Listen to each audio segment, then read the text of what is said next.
The silence in the observation deck was deafening. Captain Rex Martinez stood with his arms crossed, watching through the reinforced viewport as the massive ship approached. It wasn't just any ship. It was the Crimson Fang, flagship of the Vorthak Empire, commanded by General Krix Valderon, the same Krix who had glassed 3 human colonies without warning, the same monster who had laughed while broadcasting the screams of dying children across the galaxy. "Sir, they're hailing us," Communications Officer Lisachin reported, her voice barely steady. Rex's jaw tightened. 20 years. 20 long years he'd waited for this moment. Put them through. The holographic display flickered to life, revealing the towering figure of Krix Valderon, 8 feet of pure nightmare, with obsidian scales, for arms ending in razor claws and eyes that glowed like molten gold. The Vorthak general's mouth split into what passed for a grin, revealing rows of serrated teeth. Well, Krix's voice rumbled like grinding stone. "If it isn't the famous Captain Martinez, still flying that pathetic little ship, I see. What do you humans call it? The Defiance? How quaint." Rex smiled coldly. "Hello, Krix. You're looking well for someone who's about to die." The alien's laugh boomed through the comm die. "Oh, little human, you have no idea what you're dealing with. I am Krix Valderon, Apex Hunter of the 7 Sectors, Slayer of 1,000 worlds. I have torn apart beings twice your size with my bare claws." Yeah, we've all heard the resume," Rex interrupted, waving his hand dismissively. "Very impressive. Tell me, does it mention the part where you murdered innocent civilians? Or is that just a hobby?" The general's eyes flared brighter. "Those colonies were necessary casualties. Your species needed to learn its place in the galactic hierarchy. Our place—" Rex leaned forward, his voice dropping to a whisper. "Let me tell you about our place. You overgrown lizard. We're the species that turned the tide in the Proxima War. We're the ones who invented quantum tunneling, while your people were still figuring out fire. And we're the ones who are going to wipe your empire off the star maps." Several of Krix's bridge officers hissed in the background. The general raised one clawed hand, silencing them instantly. Brave words from someone hiding behind shields. Krix sneered. "But we both know how this ends. My ship has enough firepower to reduce your vessel to atoms. Surrender now, and I might make your death quick." Rex chuckled, a sound devoid of humor. "You know what's funny, Krix? You actually think you're the predator here. I am the apex predator of this galaxy." "No," Rex said softly, his eyes never leaving the alien's face. "You're prey. You just don't know it yet." The transmission cut off abruptly. Rex turned to his tactical officer, a grizzled veteran named Tom Bradley, who'd served with him for 15 years. "Tom, are our guests ready?" Bradley's weathered face split into a vicious grin. "Oh, they're more than ready, Captain. They've been waiting for this moment almost as long as you have." Rex nodded and activated the ship-wide intercom. "This is your captain speaking. Today, we settle a debt that's been 20 years in the making. The Vorthak think they know what humans are capable of. They think we're weak, defenseless prey. Well, it's time to show them what happens when you poke a sleeping giant." He paused, letting his words sink in. "All hands, battle stations. And remember, we're not just fighting for ourselves. We're fighting for New Terra, for Kepler Colony, for every human who died screaming in the void because of that monster." The bridge erupted into controlled chaos as his crew prepared for battle. Rex watched the Crimson Fang through the viewport, noting its aggressive posture, weapons charging, shields at maximum. "Sir," Lisa called out, "they're targeting our engines." Classic Vorthak tactic. Cripple us first, then board. "Let them try," Rex murmured. "Tom, initiate Protocol 7. Bradley hesitated. "Sir, are you sure? Once we start this, there's no going back." Rex's expression hardened. They made their choice 20 years ago when they decided humans were acceptable casualties. Now they get to live with the consequences. The Crimson Fang opened fire, brilliant red beams lancing across space toward the Defiance. But instead of impacting the human ship, the energy bolts seemed to bend and twist, redirecting harmlessly into empty space. "What the hell?" Krix's voice crackled over the comm, confused and angry. Rex opened a channel. Oh, did I forget to mention? We've had 20 years to prepare for this meeting. 20 years to study your technology, your tactics, your weaknesses. Did you really think we'd come unprepared? Impossible. Our weapons are most advanced in the galaxy. Were, Rex corrected, past tense. You see, Krix, while you were busy conquering weaker species and patting yourself on the back, we were innovating. We were evolving. We were becoming something you could never imagine. The space around the Defiance began to shimmer and warp. Suddenly, 12 more human ships decloaked, surrounding the massive Vorthak vessel in a perfect sphere formation. Krix's roar of rage echoed across the comm. Treachery. Cowardice. You dare ambush the mighty Krix Valderon. Rex laughed, the sound cold and merciless. Ambush? This isn't an ambush, General. This is a reckoning. The Vorthak ship tried to maneuver, but found itself caught in some kind of field that restricted its movement. Krix's tactical officers were shouting reports, their voices rising in panic. Shields are failing. Unknown energy signatures. Sir, our weapons won't lock on. Calm yourself, you fools. Krix bellowed, but Rex could hear the uncertainty creeping into his voice. It's just human trickery. Prepare boarding pods. I wouldn't do that if I were you, Rex warned, his tone casual, almost conversational. You see, we brought some friends along for this little reunion. The cargo bay doors of each human ship opened simultaneously.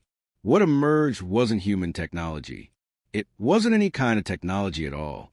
They were creatures of living shadow and starlight, beings that existed partially in normal space and partially in dimensions that most species couldn't even perceive. The Umbral, ancient entities that had been sleeping in the void between galaxies for eons. Krix's voice rose to a shriek. The Devourers. Impossible. They're myths. Legends. Oh, they're very real, Rex said, watching as the shadow beings began to circle the Vorthak ship, like sharks scenting blood. And they're very, very hungry. It turns out they have quite an appetite for species that consider themselves apex predators. The largest of the Umbral, a writhing mass of darkness shot through veins of cosmic fire, spoke directly into the minds of everyone present. Its voice was the sound of dying stars and collapsing black holes. The small flesh that walks upright has awakened us from our slumber. It has offered us the taste of the scale flesh that devours worlds. We find this arrangement acceptable. Krix was backing away from his own viewport now, his forearms trembling. This is impossible. How did you contact them? How did you bargain with beings of pure entropy? Rex's smile was razor-sharp. Simple. We offered them something they wanted more than sleep. We offered them you. The shadow beings began to phase through the Crimson Fang's hull as if it were made of mist. The screams of the Vorthak crew echoed across the comm channels as the Umbral began their feast. Wait! Krix's voice cracked with desperation. We can negotiate. I have wealth territory, entire star systems. Now you want to negotiate? Rex's voice turned glacial. Where was that diplomatic spirit when you were glassing our colonies? Where was your desire to talk when you were broadcasting the death screams of our children? The general fell to his knees, his golden eyes wide with terror as the shadows closed around him. Please, I beg you, show mercy. Rex leaned back in his captain's chair, his expression unmoved. Mercy? That's an interesting word coming from you. Krix, let me tell you about mercy. Mercy is what those colonists beg for as your ships reduce their homes to radioactive glass. Mercy is what those children cried for as they died in the vacuum of space. One of the Umbral materialized directly behind Krix, its form shifting and writhing like liquid nightmare. The general spun around, his claws extended, but they passed harmlessly through the creature's body. You want to know the real joke here, Krix?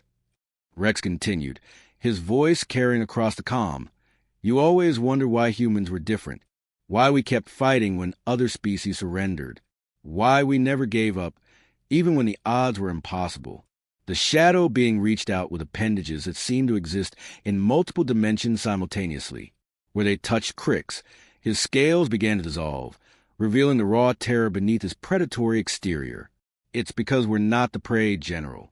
We never were. We're the thing that preys on the predators. We're the species that makes monsters check under their beds at night. We're the nightmare that even nightmares fear. Krix tried to speak, but only a strangled whimper emerged.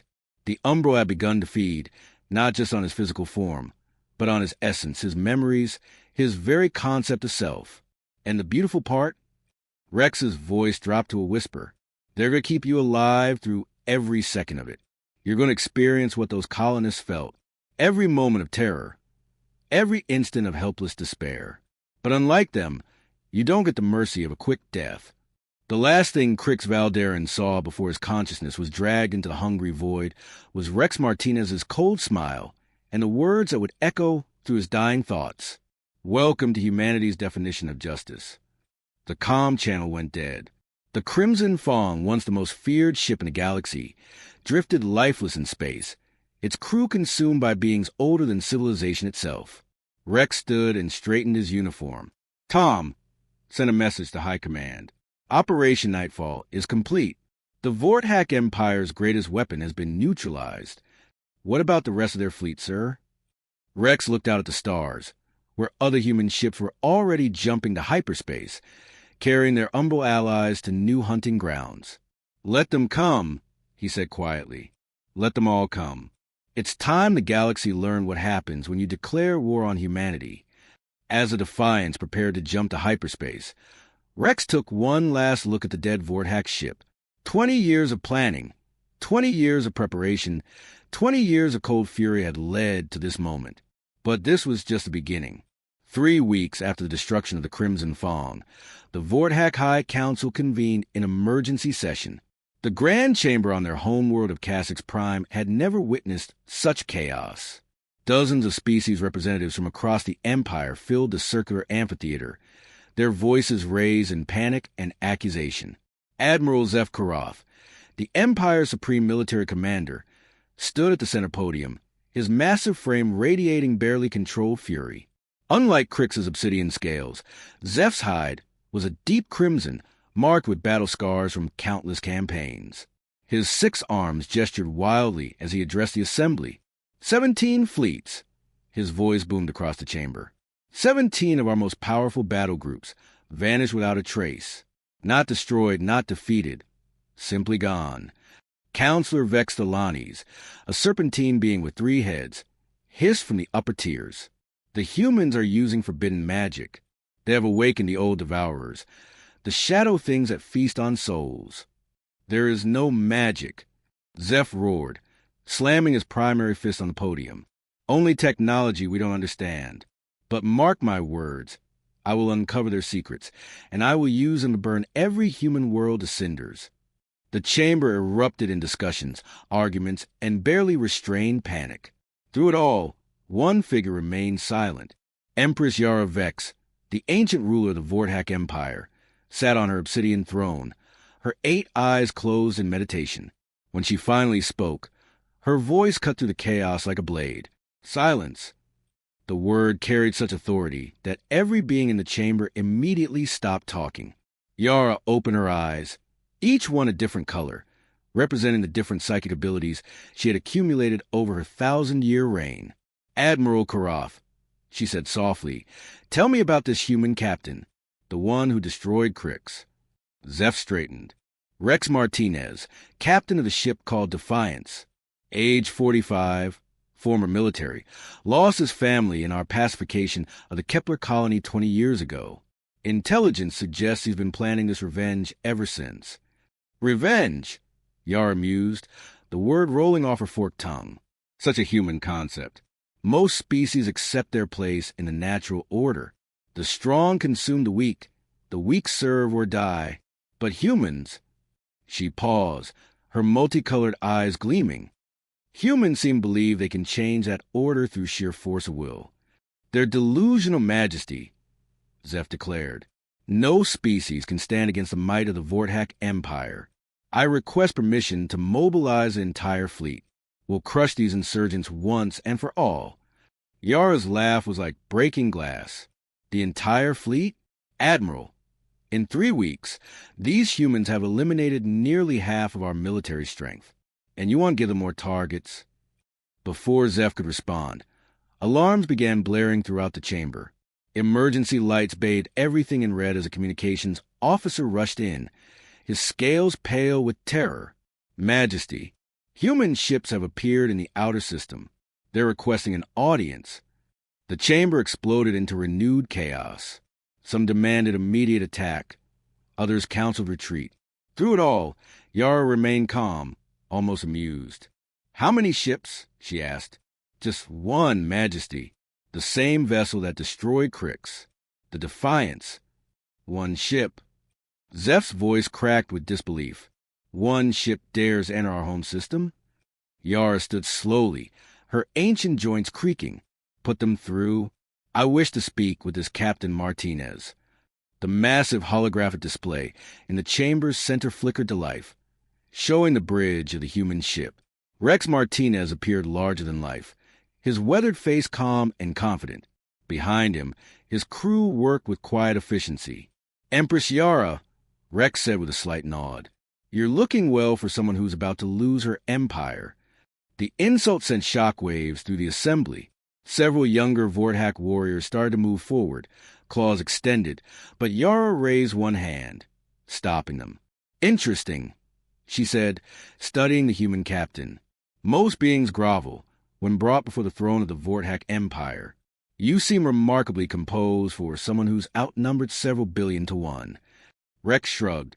"Numbers are just numbers, Empress. Quality trumps quantity every time. Besides, I'm not here to fight today. I'm here to offer you a choice." "A choice?" Yara's eyes narrowed. "You dare come to our home world and speak of choices?" "The same choice you gave the colonies you destroyed," Rex replied, his tone conversational but his eyes hard as diamonds. "Surrender or be annihilated." The chamber erupted. Vorthak warriors roared challenges. Politicians screamed outrage, and several species representatives fainted from shock. Admiral Zeph was practically foaming at the mouth. "Insolent worm, I'll tear you apart with my bear claws." Rex looked at him with mild interest. "You must be the new military commander. Congratulations on the promotion. I'm sure Krix would be proud if he still existed in any meaningful sense." "What did you do to him?" Zeph demanded. "We introduced him to some old friends of ours," Rex said casually. "They were very hungry and very thorough. I believe they're still digesting his consciousness. Should take about 1,000 years to complete the process." Yara studied the human captain with newfound respect. This wasn't bravado or empty threats. This was a being who had stared into the abyss and made it blink first. "You speak of choices, Captain Martinez. What exactly are you proposing?" "Simple," Rex replied. "Complete withdrawal from all human territories, reparations for the colonies you destroyed, and the surrender of every Vorthak officer involved in ordering attacks on civilian populations." The chamber fell silent except for the sound of heavy breathing and barely controlled rage. "That's it?" Yara asked. "Those are your terms?" "Oh, I'm not finished," Rex said with a cold smile. "You also dismantle your military fleet down to patrol vessels only. Any attempt to rebuild your war machine will result in immediate resumption of hostilities." Zeph stepped forward, his 6 arms spread wide. "This is madness. We are the Vorthak Empire. We have ruled this sector for 3,000 years. We bow to no one." Rex's expression didn't change. "Admiral, let me explain something to you. Your empire exists because we allow it to exist. Your ships fly through space because we haven't decided to stop them yet. Your home world continues to spin on its axis because destroying will be inconvenient for us right now." "Lies!" Zeph roared. "You're nothing but upstart primitives with stolen technology." Rex sighed, as if dealing with a particularly stubborn child. "Computer, display tactical analysis of Kassix Prime's defenses." The holographic display shifted, showing a detailed scan of the planet and its orbital installations. Weapons platforms, shield generators, defensive fleets, all marked in red. "Impressive," Rex admitted. "Truly impressive. It would take a conventional fleet months to break through these defenses." The casualties would be enormous. He paused, letting hope build in the assembled aliens. Of course, we're not a conventional fleet. The display zoomed in on specific points around the planet. Tiny distortions in space-time, barely visible unless you knew what to look for. Those little ripples you see, those are Umbral feeding pods. We seeded them throughout your system 3 days ago.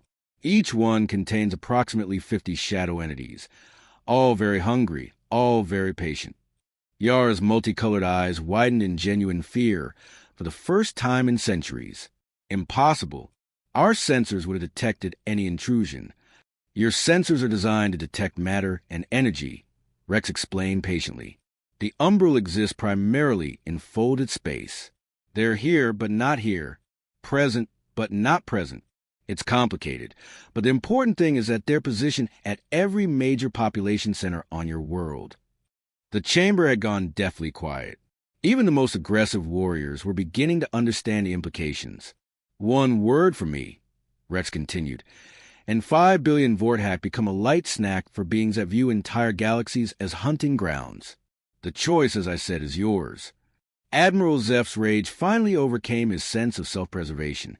"You're bluffing. No species would align themselves with the Devourers. It's suicide." Rex smiled sadly. "Admiral, you really don't understand what you're dealing with, do you? We didn't ally with the Umbral. We tamed them." "Impossible. 20 years ago, when your General Krix murdered my family, I swore an oath," Rex said quietly. "I swore that I would become whatever I needed to become to make you pay. I studied forbidden texts, explored dead worlds, made contact with beings that exist outside normal reality. I became something that could stand toe-to-toe with the universe's oldest predators and make them kneel." The temperature in the chamber seemed to drop several degrees. Even through the holographic display, the assembled aliens could feel something fundamental about the human captain, something that made their most primitive instincts scream warnings. "The Umbrals served me because I proved to them that I was a more efficient predator than they were," Rex continued, his voice never rising above a conversational tone.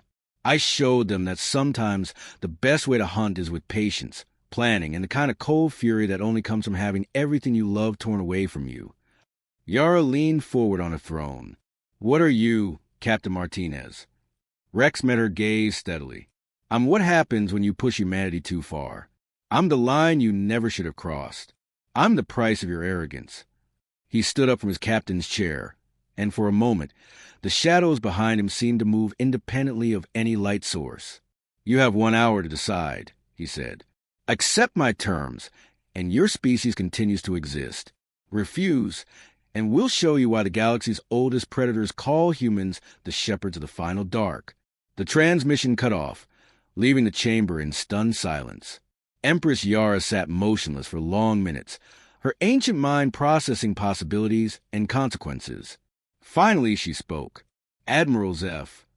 "Yes, Majesty?" "Prepare the Articles of Surrender."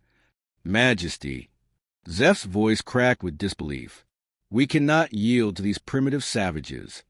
Yara's 8 eyes fixed on him with the weight of 1,000 years of rule. "Admiral, in my long life, I have seen empires rise and fall. I have watched a species that thought themselves immortal were reduced to dust and legend. Do you know what they all had in common?" Zeph shook his head mutely. "They all underestimated their enemies right up until the moment they ceased to exist." She stood slowly, her ancient form still radiating authority. "Captain Martinez has shown us something today. He has shown us that humans are not the prey we thought they were. They are something far more dangerous." What could be more dangerous than the apex predators of the galaxy? Yara's laugh was hollow and cold. "The species that hunts the apex predators, Admiral, the shepherds who guide the wolves." She looked up at the chamber's great dome, where the stars wheeled in their ancient patterns. Somewhere out there, human ships were moving through the darkness, carrying their shadow allies to new hunting grounds.